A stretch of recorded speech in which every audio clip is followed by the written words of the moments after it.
미국의 달 탐사 프로젝트인 아르테미스의 첫 번째 로켓 발사가 조금 전에 이루어졌습니다. 네, 3번 연기 뒤 4번째 시도에서 드디어 발사에 성공했는데요. 이번 발사의 의미와 앞으로의 계획에 대해서 한국항공대 장영근 교수와 함께 이야기 나눠보겠습니다. 어서 오세요. 네, 어서 오십시오, 교수님.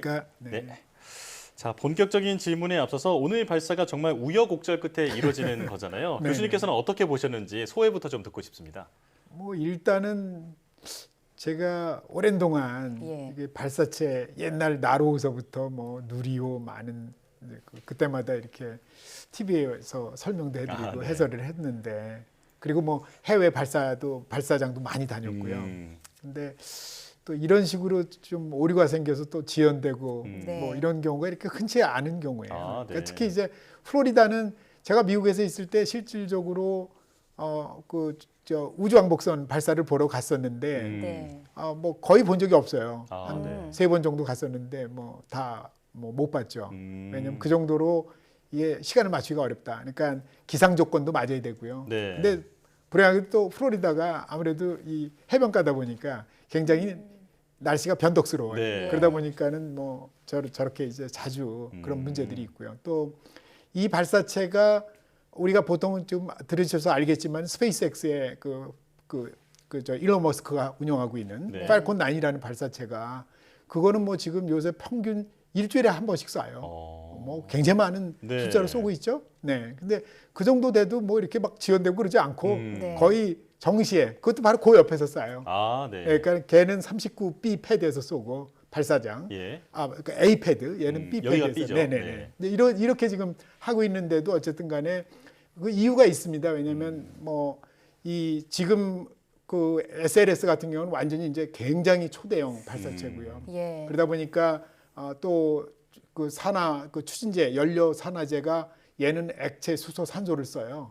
그러면 이제 성능이 훨씬 우수하거든요. 근데 팔콘 9은 옛날 그 등유, 그러니까 로켓 등유를 쓰고 액체 산소를 씁니다. 그러니까 추진제 조합이 다른 거죠. 연료 산화제가. 그래서 그런 면에서 실질적으로 이제 여러 가지 뭐 기술적 조건에서도 어려움이 많다. 그건 사실이고요. 그렇기 때문에 우리가 뭐 지난번에도 뭐 액체 수소 연료를 넣다가 뭐 누출이 되거나 또는 뭐 또 이렇게 수소나 산소라는 건 원래 기체지 않습니까? 근데 그게 액체가 되려면 수소 같은 경우는 영하 253도씨까지 내려야 됩니다. 그리고 산소 같은 경우는 마이너스 183도씨까지 내려야 되고 그러면 굉장히 낮은 온도잖아요. 그러니까요. 그러면 얘가 실질적으로 처음에 시작할 때 주입을 할 때 그냥 주입을 못 해요. 그러니까 대부분 다 프로펠란트 공급 선이라든가 그 엔진을 미리 냉각을 시켜줘야 됩니다. 갑자기 253도씨가 들어가면 안 되니까. 그렇죠. 그래서 초기에는 이 충진을 할 때도 아주 느린 속도로 충진을 하고 그래서 어느 정도 이게 냉각이 돼서 이제 충격이, 그러니까 소재도 마이너스 250도 이렇게 갑자기 들어가면 충격받죠.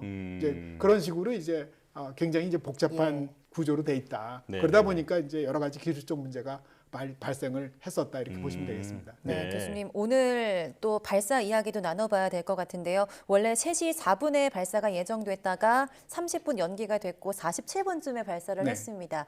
그렇다면 이게 문제가 있었던 건데 어느 부분에 문제가 있어서 이렇게 발사가 연기된 거였을까요? 보니까 뭐 조금은 이해가 잘 안 가는데요. 보니까 지금 나사에서 발표하기는 뭐냐면 레이더, 보통 이제 발사장에 레이더가 있어요. 레이더 시설이 있어서 레이더가 무슨 역할을 하냐면 이제 발사체가 뜨면은 실질적으로 레이더 레이더 빔을 쏴가지고 이제 계속해서 현재의 위치 이런 것들을 텔레메트리 데이터로 주고받습니다. 이렇게 받는 거죠. 그래서 지금 어디를 고도 얼마를 비행하고 있구나, 어느 정도 거리를 이제 비행하고 있구나 이걸 우리가 알 수가 있는 건데 그거를 미리 이제 아마도 이제 통신을 통해서 하는데 그거를 체크를 해봤는데 뭔가 하여튼 레이더 사이트하고 신호가 끊겨서 안 들어오는 거예요. 그래서 이거 문제가 있다. 그러니까 그때가 이제 3시 4분에 발사하기로 했는데 그 전에 이미 그걸 찾았고요. 그래서 그거를 이제 지상이니까 지상 레이더 사이트에서 이제 수정을 했어요. 수정을 했음에도 불구하고 이제 뭘 해야 되냐면 시험을 해야 될 거 아니에요. 수정했는데 이게 제대로 했는지. 그러니까 보니까 3시 4분은 못 마실 것 같아요. 그러다 보니까 일단은 30분 정도 연장을 한다. 이렇게 공지를 했고요. 나사 그 사이트에다가. 그리고서 타겟 발사 시간은 추후에 발사를 또 얘기를 하겠다. 이렇게 된 거죠. 그래서 결국은 뭐 43분인가 44분 47분이죠. 정확하게 그쵸, 네. 우리 시간으로 아마 43분 정도 늦어져서 네, 늦어져서 발사를 한 거죠. 예. 자, 레이더 시스템 같은 어떤 뭐 여러 가지 시스템이 조금 문제가 있어 보였지만 다행히 금방 수리가 됐고 이제는 네네. 하늘로 이렇게 날아가고 네네네. 있는 상황인데요. 네네. 자, 아르테미스 프로젝트에 대해서 이제 조금 더 하나씩 짚어보도록 하겠습니다. 네. 자, 이번에 그 아르테미스 1호 로켓의 구체적인 임무가 뭘까요? 뭐 어쨌든 사실은 그 지금 현재 그 얘가 구조가 보면은 로켓이 어떻게 돼 있냐면은 가운데 메인 엔진이 주 엔진이 있어요. 걔는 RS-25라는 엔진을 4개짜리를 씁니다. 네. 근데 이 RS-25 엔진이 예전에 우리가 우주왕복선이라고 아시고 계시잖아요. 네. 그때 우주왕복선은 엔진을 3개를 달았어요. RS-25 엔진을. 지금은 4개를 달고 있고 그 엔진을 그대로 재사용한 겁니다. 그러니까 지금 엔진 4개를 달았는데 그중에 한 엔진은 13번째인가 재사용하는 거고요. 예. 나머지 3개는 대부분 다 3번에서 6번 정도 재사용 엔진을 지금 쓰고 있는 거고요. 그렇군요. 현재요. 그리고 그 옆에 고체 라켓 부스터라 그래서 이제 그 SRB라고 그러는데 두 개가 그건 이렇게 이제 있더라고요. 고체 추진제고요. 네. 가운데 있는 건 액체 추진제고요. 아. 네. 그리고 얘가 이제 1단으로서 2개가 합하면은 전체적으로 이제 4,000톤 정도의 추력이 나옵니다. 와, 뭐 예. 어마어마한 거죠. 우리 누리호가 몇 톤인지 아십니까? 몇 톤입니까? 300톤입니다. 아, 네. 그러니까 10배가 넘는 거죠. 그렇네요. 그러니까 이제 어마어마한 크기가 되는 거죠. 왜냐면 무게 자체가 우리가 지금 누리호 같은 경우에 지난번에 얼마냐면 한 200톤 안팎이었거든요. 근데 연료를 주입했을 때요. 네네네. 연료를 다 주입했을 때 우리 지금 여기는 뭐냐면 다 주입했을 때 몇 톤이냐? 2,600톤인 거죠. 와, 예. 그러면 자중이 2,600이니까 뜨려면은 얘가 뜨려면 무조건 2,600보다는 힘이 추력이 커야죠. 강해야겠군요. 예. 네. 그래서 이제 4,000톤이 되는 거죠. 아, 네. 그래서 그렇다면 이제 뜨게 되는 이렇게 거죠. 어렵고 이제 힘들게 개발한 그 로켓의 시스템 같은 것들을 모두 점검해 보는 임무도 띄고 있겠군요. 그런 거죠. 그러니까 예. 이제 일단은 지금 아르테미스 그 저기 2, 3에서 예. 그러니까 2는 지금 2024년에 하고 그때는 우주인을 실을 겁니다. 네. 그리고 25년에 또 이제 우주인을 싣고 가는데 뭐 그건 3고요. 그러니까 이제 2, 3의 실제 유인 우주선을 띄울 때 사람을 우주인을 보낼 때 그것에 대해서 미리 이제 시험을 하는 거죠, 지금요. 네. 그래서 예를 들면 거기다가 이제 마네킹을 싣지 않았습니까? 네. 마네킹을 실어 가지고 실제 로켓의 그 어떤 성능이라든가 이런 걸 다 보기 위해서 뭐 가속도계도 달고 진동계도 달고 뭐 각종 그 센서들이 뭐 5,400개 정도 이상 달려 있고요. 네. 그다음에 또 지금 방사능이 이제 문제가 되잖아요. 예. 왜냐하면 우주에 가면 옛날에 그래서 뭐 보셨는지 모르겠지만 예. 아폴로 11호가 69년에 쐈을 예. 때 그때는 사실 방사능에 대한 것이 문제가 있다는 건 알았지만 그러다 보니까 이제 조치가 마땅치 않으니까 네. 그 당시에는 어떻게 했냐면은 가장 빠른 속도로 가게 만들었어요. 아. 그래서 실제로 그때는 3일 반 정도에 갔습니다. 노출 시간을 최소화한 그렇죠. 거죠. 노출 예. 시간을 최소화한 네. 거죠. 왜냐하면 노출 시간을 길게 하면 방사능 맞고 뭐 세포도 죽을 수 있고 예. 하니까. 그러니까 그것이 이제 완전히 검증이 안 된 상태니까 빠른 속도로 가서 착륙해서 빨리 샘플링하고 그냥 올라온 거죠. 네. 그래서 일주일 만에 갔다 온 겁니다. 아, 네. 근데 이제 지금은 우리가 달에 실질적으로 기지까지 건설하겠다는 그런 계획이 있으니까 예. 이제는 이번에는 물론 이제 2호 아르테미스 2호 3호는 지금보다 훨씬 짧게 가요. 아, 근데 네. 지금은 예를 들면은 이번에 하는 건 25일 정도 걸리잖아요. 네. 근데 지난번에 했던 건 38일에서 42일이 걸린다 그랬어요. 8월 29일 날, 9월 3일 날 우리가 계획이 있었잖아요. 네. 예. 이제 그게 이제 왜 그러냐면은 이게 날짜별로 이제 임무를 할 수 있는 날짜가 있고 없는 날짜가 있어요. 네. 그리고 또 얘가 갈 때도 어느 궤적을 어떻게 타느냐 뭐 여러 가지 조건들이 있습니다. 그러니까 뭐 예를 들면은 그 오리온 그 우주선이 갈 때 예를 들면 적어도 90분 이상 동안 햇빛을 못 받고 가면 안 돼요.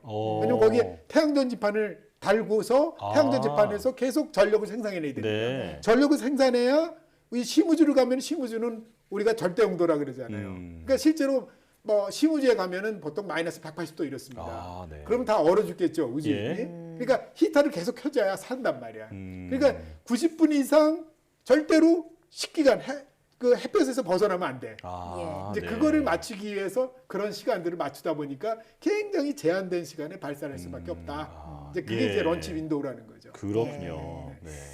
이 우주가 정말 아직 인류가 탐험해야 될 미지의 세계이긴 하지만 달에는 사실 말씀하신 것처럼 이미 50년 전에 사람이 다녀왔잖아요. 그런데 다시 달에 사람을 보내는 이유가 무엇일까요? 뭐 뭐 굉장히 많은 네. 질의하는 것 중에 하나잖아요. 네. 그러니까 예전에는 뭐 달에 뭐 사람을 보낸다는 것이 어떤 큰 이제 목적을 위해서 한 건 아니고요. 그것도 목적이 있긴 있는 거죠. 네. 왜냐하면 미소가 우주 경쟁을 할 때, 네, 태권 약간 경쟁을 할 정치적인 때, 목적이 있었겠죠. 그렇죠. 정적인 예. 목적이죠. 그러니까 체제 경쟁을 했죠. 하나는 공산주의, 하나는 민주주의. 네. 그래서 또 우주를 점하는 사람이 군사적으로 이긴다 이렇게 생각을 했어요. 네. 1957년에 스푸트닉을 쐈을 때 예. 미국에서 경악을 그치 못한 이유가 뭔지 아십니까? 그건 뭐냐면은 인공위성을 타고 거기다가 원자 폭탄을 실어가지고 그냥 우주에서 떨어뜨리면 다 죽는다. 아, 이런 네. 개념을 가지고 있었죠. 예. 그러니까 이제 큰일 났다 이렇게 된 거죠. 그때 그러면 57년에 지금은 이제 어떤 의미가 있는 건가요? 지금은 다르죠. 예. 지금은 이제 보면은 이렇게 달이나 화성을 탐사해서 희귀 원소도 찾고 그래서 네네. 경제적 이득을 우리가 구하겠다라는 네. 거고요. 뭐 과학기술적 효과도 있고요. 예. 그러니까 이런 실익을 얻을 수 있는 거 이제 이런 것들이 주 목적이 되는 거죠. 예. 네, 교수님 그 화성 탐사의 전진 기지로 쓰기 위해서 달을 이용하겠다라는 계획도 나오고 있는데 이게 실제로 현실성이 있는 겁니까? 당연히 유리하죠. 왜냐하면 지구에서 일단 벗어나서 이제 문제가 뭐냐면 아까도 말씀드렸지만은 지구에서 왜 4천 톤씩이나 되는 추력이 필요하냐? 네. 지구는 중력 중력이 있잖아요. 중력이 크죠. 네. 거기다가 얘가 이제 뭐냐면은 공기층을 뚫고 나가려면 엄청나게 힘이 큰 많이 추력을 필요하군요. 예. 많이 들어가 엄청 큰 로켓이 필요한 겁니다. 근데 이제 달 같은 데는 중력도 거의 없잖아요. 예. 그러니까 조그만 로켓으로도 마음대로 뛸 수 있다. 네. 그러다 보면 훨씬 유리하게 이제 갈 수 있다는 거죠. 또 거리상으로도 이제 지구를 벗어나서 달에 했다면은 적어도 38만 킬로는 떨어져 있으니까 어쨌든 화성에 갈 때도 어쨌든 간에 좀 더 짧은 거리로 비행할 수 있다. 이제 이런 걸 다 감안을 한 거죠. 예. 다만 이제 달 기지를 건설해서 전초 기지로 쓰려면 실제로 모든 물자들이 거기서 있어야 되잖아요. 그러니까 예를 들면 이런 거걸랑요. 제가 한 가지 설명을 드리면 실제로 앞으로는 화성 탐사를 쓸 수 있는 게 뭐냐면 지금 SLS보다 더 큰 로켓이 나와요. 그게 뭐냐면 예. 스페이스X에서 개발하고 있는 스타쉽이라는 겁니다. 예. 그러니까 스타쉽이 걔는 또 연료가 뭐냐? 이게 액체 수소가 아니고 뭘 쓰냐면 그 액체 메탄을 써요. 새로운 연료군요. 네, 새로운 연료. 그러니까 보통 로켓에서 쓰기도 하는데요. 최근에. 네. 그러니까 이걸 왜 쓰느냐?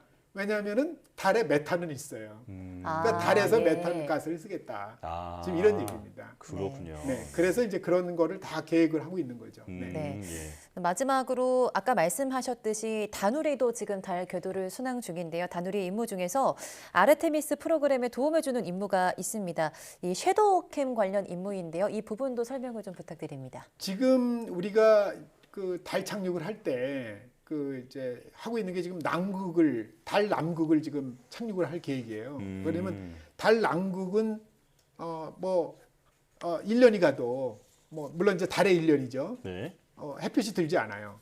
그래서 영구 음영 지역이라고 그래요. 예. 그 얘기 무슨 얘기냐면 달 남극은 항상 이제 얼음 덩어리로 돼 있는 거죠. 그러니까 물을 찾기는 쉽지 않아도 얼음은 이제 고추 덩어리니까 네. 찾기가 좀 수월하죠. 그래서 이제 얼음을 찾고자 지금 이제 하는 거죠.